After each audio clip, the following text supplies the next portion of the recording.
नमस्कार, आप देख रहे हैं प्राइम न्यूज। आपके साथ मैं हूं काजोल नारायण। बड़ी खबर का रुख करेंगे। लॉकडाउन 3.0 में उत्तराखंड के कई शहरों में खुली शराब की दुकानें। देहरादून में शराब की दुकानों के आगे लगी लंबी कतार। सोशल डिस्टेंसिंग का पालन कराना पुलिस के लिए समस्या बन गया है। मसूरी में भी शराब खरीदने के लिए लोगों की भारी भीड़ दिखाई दे रही है। पौड़ी में शराब के ठेके पर नियमों की धज्जियां उड़ाई जा रही हैं। हल्द्वानी में शराब की दुकानों पर लंबी कतारें दिखाई दे रही हैं। बड़ी जानकारी इस वक्त की मिल रही है। तो लॉकडाउन 3.0 में कई शहरों में शराब की दुकानें खोली गई हैं। ऐसे में लगातार जो भीड़ है लोगों की वो साफ तौर पर दिखाई दे रही है। पुलिस के लिए भी सोशल डिस्टेंसिंग का पालन कराना कहीं ना कहीं बड़ी चुनौती बना हुआ है। कई जगह पर तो लॉकडाउन और सोशल डिस्टेंसिंग का पालन जरूर किया जा रहा है, लेकिन कई जगह से ऐसी तस्वीरें भी आ रही हैं जहां पर सोशल डिस्टेंसिंग मेंटेन नहीं हो रही है। लॉकडाउन के नियमों की धज्जियां उड़ाई जा रही हैं। तो बड़ी जानकारी इस वक्त ही मिल रही है। उत्तराखंड में भी कई शहरों में शराब की दुकानें खुली हैं। देहरादून में शराब की दुकान के आगे लंबी लंबी कतारें लगी हैं। सोशल डिस्टेंसिंग का पालन कराना कहीं ना कहीं पुलिस के लिए मुसीबत बन गया है। मसूरी में भी शराब खरीदने को लेकर लोगों में होड़ मची हुई है। पौड़ी में शराब के ठेकों पर नियम की धज्जियां उड़ाई जा रही हैं। हल्द्वानी में शराब की दुकानों पर लंबी कतारें दिख रही हैं। बड़ी जानकारी इस वक्त की आपको दे दें। लॉकडाउन 3.0 में कई शहरों में शराब की दुकानें खुली हैं। उत्तराखंड के भी कई शहर ऐसे हैं जहां पर दुकान खोल दी गई है, शराब के ठेके खोल दिए गए हैं। ऐसे में लोग सुबह से ही लंबी लंबी कतारें लगाकर खड़े हैं। कई जगहों पर सोशल डिस्टेंसिंग मेंटेन की जा रही है, लेकिन कई जगह ऐसी है जहां पर नियमों की धज्जियां उड़ाई जा रही हैं। तो पुलिस के सामने भी चुनौती बना हुआ है कि सोशल डिस्टेंसिंग का पालन कैसे करवाया जाए। हालांकि कई जगह ऐसी भी है जहां पर हल्का बल का भी इस्तेमाल पुलिस कर रही है।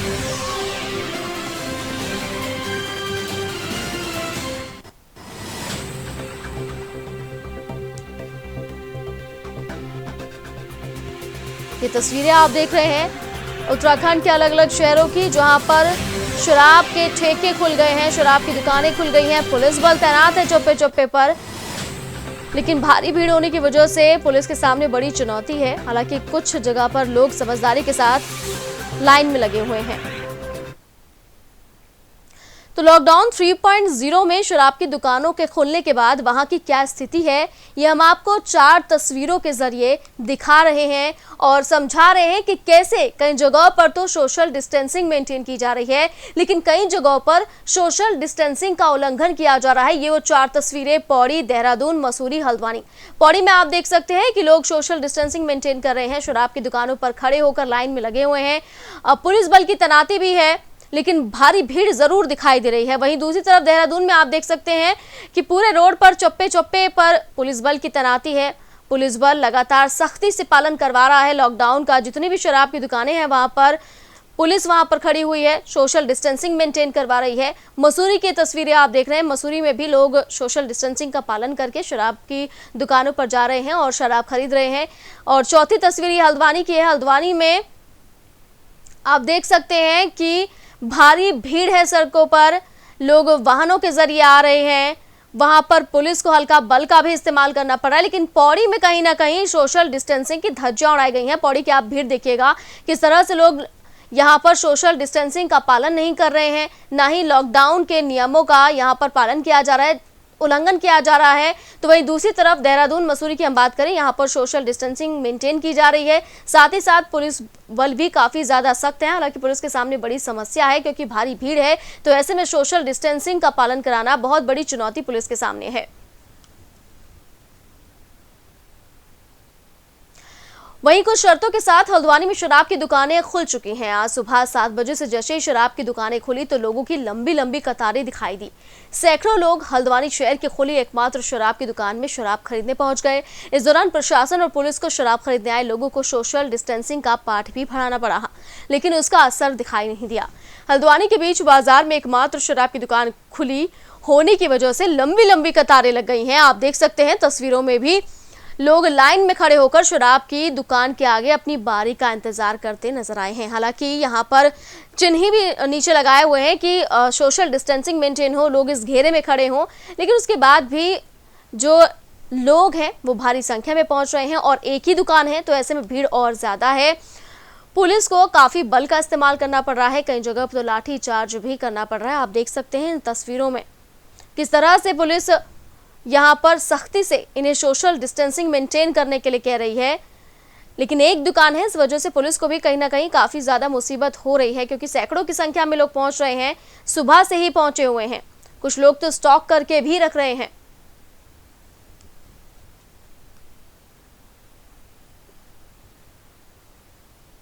तो हर किसी को समझाया जा रहा है कि वो सोशल डिस्टेंसिंग का पालन करे। 40 दिन के बाद, 40 दिन से ज़्यादा का वक्त हो गया है लॉकडाउन का, और अब लॉकडाउन 3.0 में शराब की दुकानें खुल गई हैं। तो ऐसे में लोग भारी संख्या में निकल पड़े हैं और लंबी लंबी कतारें लगा रहे हैं। ऐसे में कहीं ना कहीं उन्हें कोरोना का भी डर दिखाई नहीं दे रहा है उन लोगों में। अधिकारी के निर्देश अनुपालन में आज सुबह 7 बजे आपके ओके होटल की दुकानें खोली गई, उसको अनुपालन करा गया। उसके बाद हम यहाँ आए। अब आपके मंगल पड़ाव में शहर की दुकानें खोली है, किस तरह निर्देश दिए गए हैं? शहर के लिए जो जिलाधिकारी के आदेश अनुपालन में है, शहर की दुकानों के आदेश 7 बजे से सुबह 4 बजे तक खोलने आदेश दिए गए हैं और कुछ दुकान अभी खुल गई, एक दुकानें खोल दी, बाकी दुकान खोलने जा रहे हैं। सीएम योगी के नाम पर विधायक अमन मणि त्रिपाठी का फर्जीवाड़ा। अमन मणि त्रिपाठी ने सीएम के पिता के पितृ कार्य के लिए अनुमति मांगी। सीएम योगी के पिता के पितृ कार्य के लिए उत्तराखंड गए हुए हैं। अमन मणि समेत 10 लोगों ने उत्तराखंड सरकार से अनुमति मांगी है। तो अमन मणि त्रिपाठी ने ऋषिकेश में लोगों से झगड़ा भी किया। पुलिस ने केस दर्ज करने के बाद अमन मणि को रोका है। अनुमति वाली चिट्ठी वायरल होने के बाद राजनीति में नया मोड़ देखने के लिए मिल रहा है। सीएम योगी को बताए बगैर किया सारा खेल। सीएम योगी को नहीं दी किसी बात की जानकारी। अमन मणि त्रिपाठी ने किया सीएम योगी के नाम का इस्तेमाल। बड़ी खबर इस वक्त की, अमन मणि त्रिपाठी ने किया सीएम योगी के नाम का इस्तेमाल। सीएम योगी के नाम पर विधायक अमन मणि त्रिपाठी का फर्जीवाड़ा सामने आया है। अमन मणि त्रिपाठी ने सीएम के पिता के पितृ कार्य के लिए अनुमति मांगी थी। वहीं सीएम योगी के पिता के पितृ कार्य के लिए उत्तराखंड गए हैं। अमन मणि समेत 10 लोग और भी उत्तराखंड पहुंचे और सरकार से अनुमति मांगी है। वहीं अमन मणि त्रिपाठी ने ऋषिकेश में कई लोगों से झगड़ा भी किया है। फिलहाल पुलिस ने केस दर्ज करने के बाद अमन मणि को रोका है। अनुमति वाली चिट्ठी वायरल होने के बाद राजनीति में एक नया मोड़ भी सामने आ रहा है, जहां पर सीएम योगी को बताए बगैर ये पूरा खेल खेला गया है। सीएम योगी को किसी बात की जानकारी नहीं दी गई। अमन मणि त्रिपाठी ने सीएम योगी के नाम का गलत इस्तेमाल यहां किया है।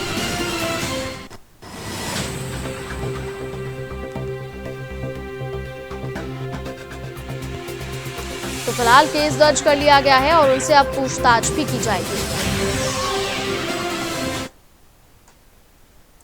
खराब मौसम के बीच लॉकडाउन से मिली छूट के बाद जोशीमठ में लोगों की भारी भीड़ मुख्य बाजार में उमड़ पड़ी है। यहां के बैंकों से लेकर सभी जरूरी दुकानों में लोगों का हुजूम उमड़ पड़ा है। वहीं वाहनों की लंबी कतारें भी लंबे समय के लिए बाजार में देखी गई हैं। इन तस्वीरों में देखा जा सकता है कि कितनी ज्यादा भीड़ बाहर नजर आ रही है। बैंकों के बाहर भी लंबी लंबी कतारें लगी हुई हैं। वहीं मुख्य बाजारों में भी लोगों की भारी भीड़ है। यहाँ के लोगों ने ग्रीन जोन में मिली छूट का जमकर फायदा उठाते हुए आवश्यक वस्तुओं की खरीदारी की है। हालांकि इस दौरान जोशीमठ के मुख्य बाजार में लोगों ने सोशल डिस्टेंसिंग को नजरअंदाज किया है और नियमों का कहीं ना कहीं उल्लंघन जरूर किया है। जोशीमठ की तस्वीरें आप देख रहे हैं, जहां ग्रीन जोन में आने के बाद लॉकडाउन से थोड़ी सी राहत जरूर मिली है। मुख्य बाजार में लोग भारी भीड़ नजर आ रही है, लोग निकल पड़े हैं। लोगों ने सोशल डिस्टेंसिंग का जमकर यहाँ पर उल्लंघन तो जरूर किया है। तो आवश्यक चीजों के लिए यहाँ पर बाजारों में लोग निकल पड़े हैं, वाहनों से भी और पैदल भी निकल पड़े हैं। बैंकों से लेकर मुख्य बाजारों तक भारी भीड़ दिखाई दे रही है।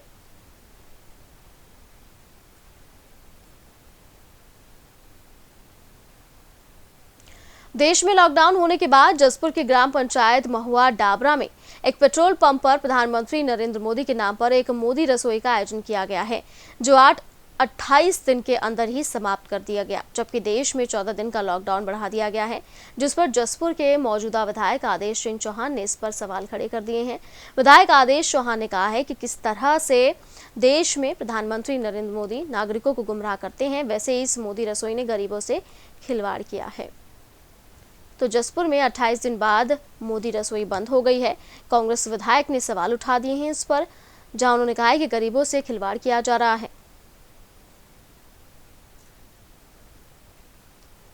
तो लॉकडाउन को और ज़्यादा बढ़ा दिया गया है। ऐसे में कहीं ना कहीं जो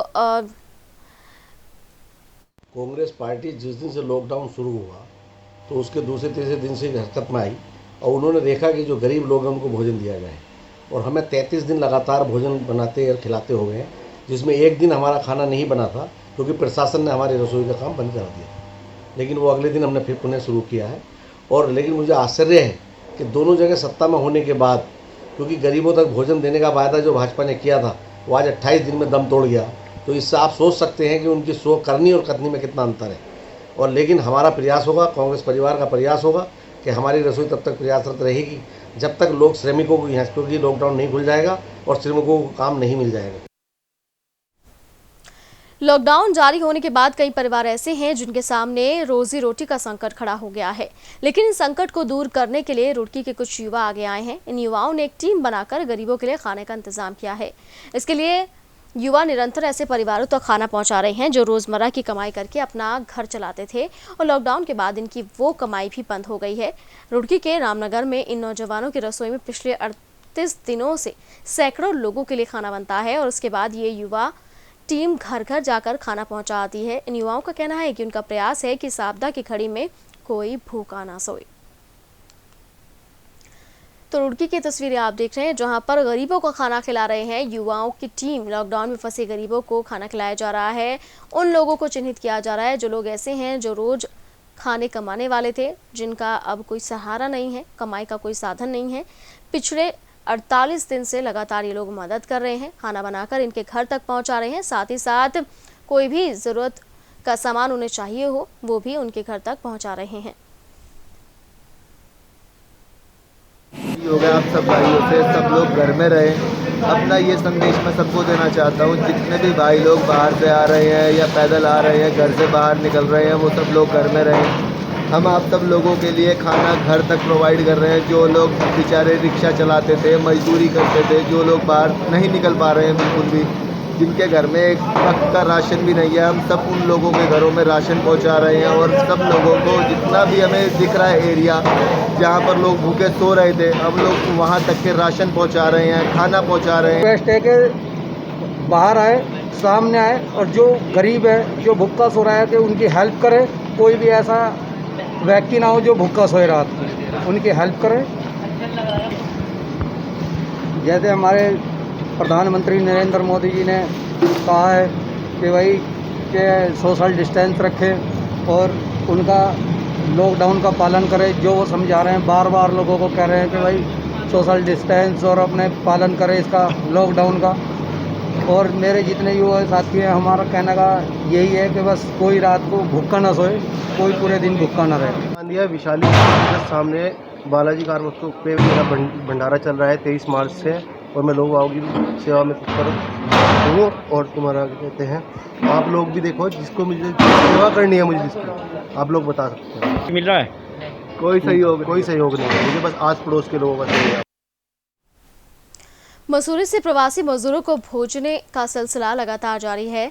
यहां पर मसूरी पुलिस और प्रशासन के संयुक्त प्रयासों से करीब 100 से ज्यादा मजदूरों और लोगों को उनके घर तक पहुंचाया जा रहा है, उन्हें भेजा जा रहा है। वहीं कई के नाम भी लगातार इस सूची में शामिल किए जा रहे हैं, जिससे उनको वाहनों की व्यवस्था कर उनके घर तक भिजवाया जा सके। मसूरी कोतवाल विद्याभूषण नेगी ने कहा है कि कुछ लोगों को प्राइवेट वाहनों से भेजा जा रहा है और कई लोगों को देहरादून महाराणा प्रताप स्पोर्ट्स कॉलेज रायपुर भेजा जा रहा है, जहां पर उनका स्वास्थ्य परीक्षण किया जाएगा। तो मसूरी में प्रवासी मजदूरों को घर भेजने का सिलसिला लगातार जारी है।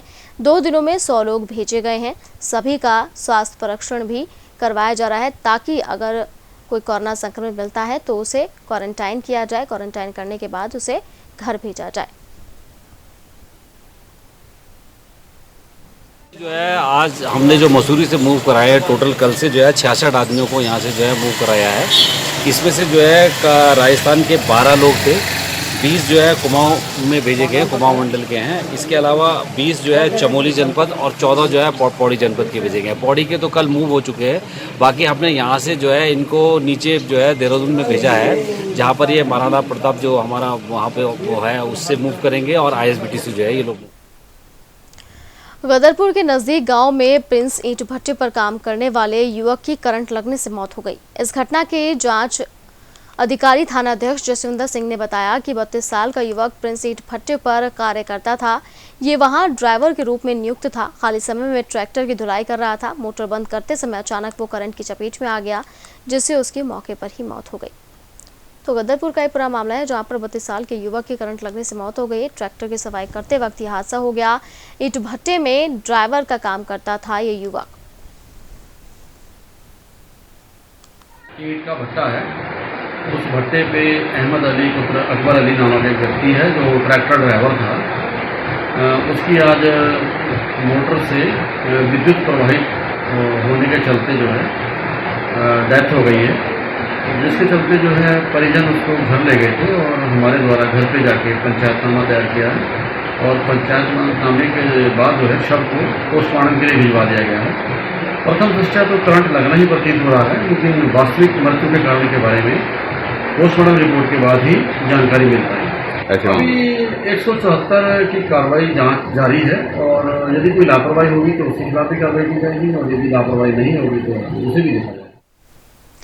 बीती रात आई आंधी के बाद डोईवाला के राजाजी नेशनल पार्क कौंसलो रेंज से सटे गांव झबरवाला में मकान की छत पर पेड़ गिरने से मकान की दीवारों में दरार आ गई है, जबकि गौशाला पूरी तरह क्षतिग्रस्त हो गई। इस घटना के बाद वहीं मौके पर पहुंचे जनप्रतिनिधियों ने आरोप लगाते हुए कहा है कि वन विभाग को जंगल किनारे विशाल पेड़ों की लोपिंग करने की मांग की गई है, लेकिन इस पर वन विभाग ने कोई कार्रवाई नहीं की।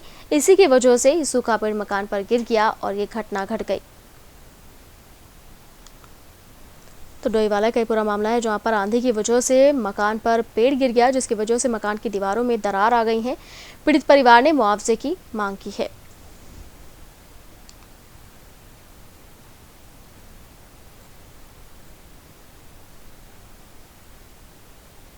ये पहले भी ऐसा हो चुका है, पहले भी पेड़ गिर चुके हैं। पेड़ जो है 100 फीट मीटर जो है लंबे हो चुके हैं और वो गिरते हैं तो घर के ऊपर तक आ रहे हैं पेड़। और हमने कई बार जंगलात को और प्रशासन को हमने कई बार सूचना दे दी इसकी, तो अभी तक तो कोई एक्शन लिया नहीं उन्होंने। तो रात कल आंधी भारी तूफान आने के चक्कर से जो है ये पेड़ गिर गया और आपके सामने ही नुकसान बहुत हुआ। प्रवासी उत्तराखंड निवासियों को लाने के लिए जाई जा रही बस और उनके ड्राइवर कंडक्टर का डोईवाला के तमाम सामाजिक कार्यकर्ता और डोईवाला नगर पालिका की सभासद दीपिका नेगी ने सभी उत्तराखंड परिवहन निगम की बसों पर फूल बरसाकर स्वागत किया, साथ ही उन्हें सम्मानित भी किया। इस मौके पर सामाजिक कार्यकर्ता मनीष नेगी ने कहा है कि आज जब कोरोना वायरस का अभी भी खतरा बना हुआ है, ऐसे में परिवहन निगम के कर्मचारी बिना किसी खतरे की परवाह किए कोरोना कर्मवीर योद्धा के रूप में अपनी सेवा दे रहे हैं। ये सराहनीय है। तो डोईवाला में उत्तराखंड के प्रवासी अब घर वापस लाए जा रहे हैं। डोईवाला से बस रवाना की गई है। बस कर्मचारियों की हौसला अफजाई के लिए बस पर फूल बरसाए गए हैं।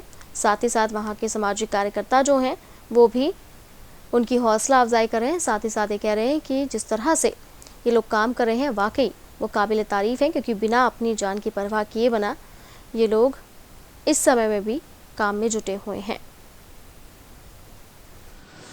हमें ये आदेश मिला है सरकार की तरफ से, अपने विभाग की ओर से, कि जो भी हमारे उत्तराखंड के प्रवासी जहाँ भी फंसे हुए हैं, जहाँ हमारे को आदेश मिलता है भेजने का देहरादून से जा कर के, तो हमें उन प्रवासियों को यहाँ अपने उत्तराखंड में लेके आना है और सुरक्षित उनको उनके घर पहुँचाना है। कीछा में आज लॉकडाउन के दौरान बाजार में भारी भीड़ उमड़ पड़ी। बाजार में आज राइट साइड की दुकानें खुली रहीं। खरीदारी को लेकर भारी भीड़ हो गई, जिससे बाजार में अफरा तफरी का माहौल भी रहा। पुलिस ने ई रिक्शा चालकों को हिदायत देकर शहर से खदेड़ दिया। उन्होंने कहा है कि सवारियां बैठाने का आदेश नहीं हुआ है, सोशल डिस्टेंस में ही रहकर दुकान का सामान लगातार बेचा जा रहा है। दुकानदारों को भी सलाह दी जा रही है कि वो सोशल डिस्टेंसिंग का पालन करें। तो लॉकडाउन 3 में बाजार सुबह 7 बजे से शाम के 4 बजे तक खुले रहेंगे। तो ऐसे में जहां ग्रीन जोन है वहां पर थोड़ी राहत लोगों को मिली है और लोग भी निकल चुके हैं बाजारों में खरीदारी करने के लिए, लेकिन ऐसे में सोशल डिस्टेंसिंग का कहीं ना कहीं उल्लंघन जरूर हो रहा है। पुलिस भी लगातार गश्त कर रही है। जो लोग वाहनों से निकल रहे हैं उन पर लगातार कार्रवाई की जा रही है, उन्हें सख्त हिदायत दी जा रही है। तो कीचा की तस्वीरें आप देख रहे हैं। मुख्य बाजार में भारी भीड़ है, सोशल डिस्टेंसिंग का पालन नहीं हो रहा है। वहीं कुछ रिक्शा चालक और ई रिक्शा चालक अपने रिक्शाओं को चला रहे थे, तो ऐसे में पुलिस ने उन्हें वहां से हटा दिया है। उनका कहना है कि सिर्फ मुख्य बाजार खुले हैं, यहां पर ई रिक्शा और रिक्शा चलाने की अनुमति नहीं दी गई है।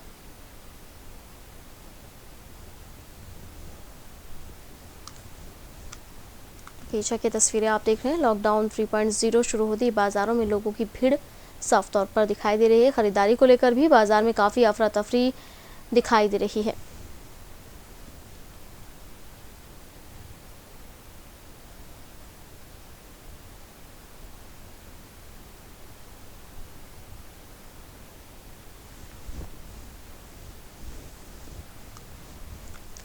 तो कीचा में लगातार पुलिस द्वारा अपील की जा रही है कि जिस तरह से यहाँ पर अफरा तफरी का माहौल है, ऐसा ना बनाए। सोशल डिस्टेंसिंग का पालन करें, लॉकडाउन का भी पालन करें।